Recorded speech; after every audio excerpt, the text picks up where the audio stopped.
Hey hi so இன்றைக்கி நம்ம என்ன பார்க்க போகிறோம் அப்படின்னு பார்த்தீங்கன்னா வீட்டில் ஈஸியாக எப்படி மஷ்ரூம் பிரியாணி பண்ணலாம் அப்படின்னு தான் பார்க்க போகிறோம். ஸோ அதுக்கு ஃபர்ஸ்ட் வந்து ஒரு மஷ்ரூம் ஒரு பேக்கெட் ஃபுல்லாக வாங்கி வச்சுக்கோங்க.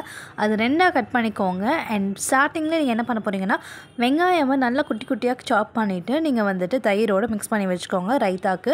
அது எந்த அளவுக்கு ஊறி இருக்கோ அந்த அளவுக்கு தான் உங்களுக்கு வந்து டேஸ்ட் கிடைக்கும். ஸோ ஃபர்ஸ்ட்டே நீங்கள் வந்துட்டு தயிர் பச்சடி ரெடி பண்ணி வச்சுக்கோங்க. அதுக்கப்புறமா நமக்கு என்னெல்லாம் தேவை அப்படின்னு பார்த்தீங்கன்னா மஷ்ரூம் வந்துட்டு எல்லா மஷ்ரூமே ரெண்டாக டிவைட் பண்ணிக்கோங்க. ஏன்னா வதக்கினதுக்கப்புறம் குட்டியாயிரும். அதுக்கப்புறம் கேரட், பீன்ஸ், தக்காளி, வெங்காயம் எல்லாமே எடுத்துக்கோங்க. அண்ட் வெங்காயம் வந்துட்டு நீட்டாக அரிஞ்சிக்கோங்க. லைக் பிரியாணிக்கு யூஸ் பண்ணுற மாதிரி மிளகாவுமே வந்துட்டு பச்சை மிளகா நீட்டாக அரைஞ்சிக்கோங்க. அண்ட் உங்களுக்கு எத்தனை பேர் செஞ்சீங்களோ அதுக்கேற்ற மாதிரி பண்ணிக்கோங்க. அண்ட் ரைஸ் வந்துட்டு உங்கள் இஷ்டம், நீங்கள் சீரக சம்பா, பாஸ்மதி என்ன வேணால் யூஸ் பண்ணிக்கலாம். அண்ட் பட் நீங்கள் எந்த அளவில் வந்துட்டு நீங்கள் எந்த கிளாஸில் அளந்து வைக்கிறீங்களோ அதை வந்து எடுத்து வச்சுக்கோங்க. பிகாஸ் நம்ம அடுத்து தண்ணி ஊற்றும் போது நம்ம அதே கிளாஸில் தான் வந்து அளந்து வைக்க போகிறோம். நாங்கள் பாஸ்மதி ரைஸ் யூஸ் பண்ணியிருந்தோம். அண்ட் நெக்ஸ்ட்டு நீங்கள் வந்துட்டு டப்பரா யூஸ் பண்ணுறீங்களோ இல்லை குக்கர் யூஸ் பண்ணுறீங்களோ நீங்கள் ஸ்டார்டிங்லேயே வந்துட்டு கொஞ்சம் எண்ணெய் வந்து கொஞ்சம் நிறைய விட்டுருங்க. ஸோ தட் அது வந்து எங்கேயுமே ஸ்டிக் ஆகாமல் கீழே அடி பிடிக்காமல் இருக்கும். அண்ட் நீங்கள் எல்லாமே காஞ்சதுக்கு அப்புறமா நீங்கள் சீரகம், பட்டை, லவங்க, கிராம்பு, அந்த ஸ்டார் பட்டை அது எல்லாமே வந்துட்டு சேர்த்து போட்டுக்கோங்க. இது நல்லா வந்துட்டு கொஞ்சம் பொரிஞ்சதுக்கப்புறமா நம்ம கட் பண்ணி வச்சுருந்த ஆனியன் வந்துட்டு நம்ம யூஸ் பண்ணிக்கலாம். ஸோ வெங்காயம் வந்து நீட்டாக கட் பண்ணி வச்சுக்கோங்க. அது எல்லாமே கொஞ்சம் நல்லா நீங்கள் போடும் போதே கொஞ்சம் உதிர்த்து போடுற மாதிரி பார்த்துக்கோங்க. அண்ட் ஃபுல்லாக நீங்கள் போட்டதுக்கப்புறமா நீங்கள் நல்லா வதக்க ஆரம்பிச்சிடுங்க. இது ஒரு கலர் நல்லா சேஞ்ச் ஆகிற வரைக்கும் நீங்கள் நல்லா வதக்கிட்டு இருக்கணும். அண்ட் இது சேஞ்சஸ் நடக்கும் போதே நம்ம என்ன ஆட் பண்ண போகிறோம் அப்படின்னு பார்த்தோன்னா இஞ்சி பூண்டு பேஸ்ட்டு வந்துட்டு நம்ம இந்த ஸ்டேஜ்லேயே தான் நம்ம வந்துட்டு யூஸ் பண்ண போகிறோம். ஏன்னா அப்போ தான் வந்துட்டு ஆனியனோடு அது சேர்ந்து அது நல்லா வந்துட்டு நல்லா மிக்ஸ் ஆகும். இல்லைனா வந்துட்டு அந்த ஸ்மெல் மட்டுமே கொஞ்சம் தனியாக தெரியும். ஸோ அதனால் வெங்காயம் வதக்கும் போதே நம்ம வந்துட்டு இது யூஸ் பண்ண போகிறோம். நல்லா வதங்கினதுக்கப்புறமா பச்சை மிளகா போட்டுக்கோங்க. நமக்கு அறுக்கி வச்சுருந்த தக்காளியுமே வந்துட்டு இந்த ஸ்டேஜ்லேயே இது பண்ண போகிறோம். அண்ட் வெங்காயம் கொஞ்சம் நல்லா வந்துட்டு கலர் சேஞ்சாக இருக்கணும்.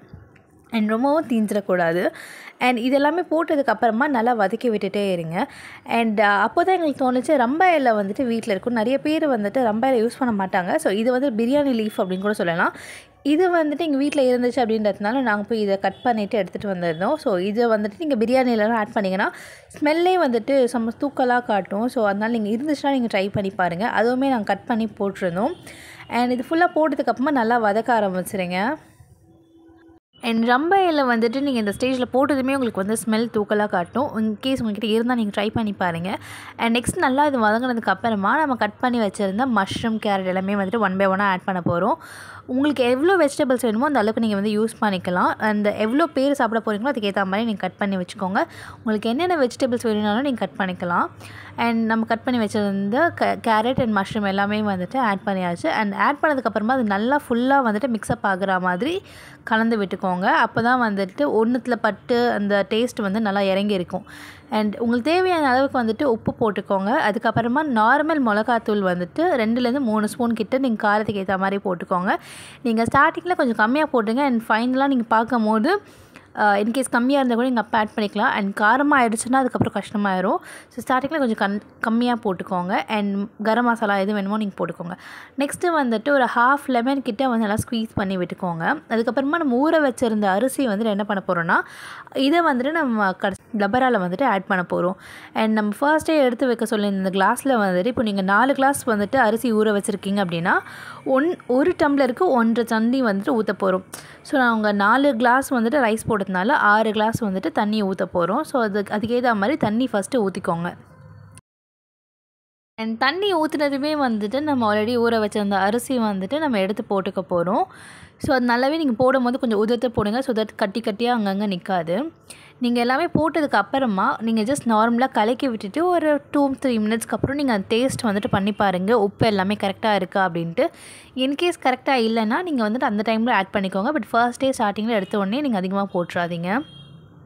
ஸோ இந்த எல்லாமே கலந்ததுக்கப்புறமா நீங்கள் உப்பு காரம்லாம் டேஸ்ட் பண்ணி பாருங்கள் கரெக்டாக இருக்கா அப்படின்ட்டு.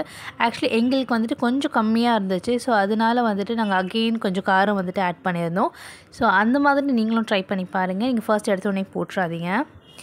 அண்ட் அதுக்கப்புறம் போட்டதுக்கப்புறமா உங்களுக்கு அகெயின் உப்பும் கம்மியாக இருந்துச்சுன்னா நீங்கள் அதுவுமே ஆட் பண்ணிக்கோங்க. அண்ட் இந்த ஸ்டேஜ் என்ன பண்ண போகிறோம் அப்படின்னு பார்த்தீங்கன்னா புதினா வந்துட்டு நல்லா வாஷ் பண்ணிவிட்டு கொஞ்சம் வந்துட்டு அதில் அப்படியே ஆட் பண்ணிக்கோங்க. ஸோ இதில் அப்படியே ஃபுல்லாக ஆட் பண்ணதுக்கப்புறமா கொஞ்சம் நேரத்துக்கு அப்படியே இது வந்துட்டு டம் போட்டு வச்சுருங்க. டம் போடுறோம் அப்படின்னாலே நல்லா க்ளோஸ் பண்ணிவிட்டு அது மேலே வெயிட்டாக இருக்க 2 ப்ராடக்ட்ஸ் ஏதாச்சும் வச்சுருங்க. அது கொஞ்சம் நேரத்துக்கு அப்புறம் ஒரு 1/2 அன் ஹவர் 20 மினிட்ஸ்க்கு அப்புறமா அதில் கொஞ்சம் நீங்கள் வந்துட்டு நடுவில் எடுத்து பாருங்கள். ஆக்சுவலி இந்த மாதிரி எங்களுக்கு வரல, கொஞ்சம் நீட்டாகவே வந்துருந்துச்சு. பட் நான் தான் நடுவில் போயிட்டு ஓப்பன் பண்ணி கலந்து விட்டு ஏதோ பண்ணி அது ஒரு மாதிரியான ஷேப்க்கு வந்துட்டு எடுத்துகிட்டு வந்துட்டேன். ஸோ ஆக்சுவலி நாங்கள் ஆர்டிஃபிஷியல் கலர்ஸ் எதுவுமே ஆட் பண்ணல. இன்கேஸ் உங்களுக்கு கலர் வேணும் அப்படின்னாலும் நீங்கள் வந்து ஆட் பண்ணிக்கலாம். ஸோ நல்லா உதுத்து விட்டுட்டு நல்லா பார்த்துக்கணும். நீங்கள் தம் போட்டிங்க அப்படின்னா அந்த ரைஸ் வந்துட்டு நல்லா அந்த குச்சி மாதிரி வரும். ஸோ உங்களுக்கு இந்த வீடியோ ஃபுல்லாக பிடிச்சிருந்துச்சு அப்படின்னா மறக்காமல் சப்ஸ்கிரைப் பண்ணிக்கோங்க. கூட பெல் ஐக்கான் டேப் பண்ணிக்கோங்க. உங்கள் ஃப்ரெண்ட்ஸ்க்கு எல்லாருக்குமே ஷேர் பண்ணுங்கள். அண்ட் நெக்ஸ்ட் வீடியோவில் பார்க்கலாம். பாய்.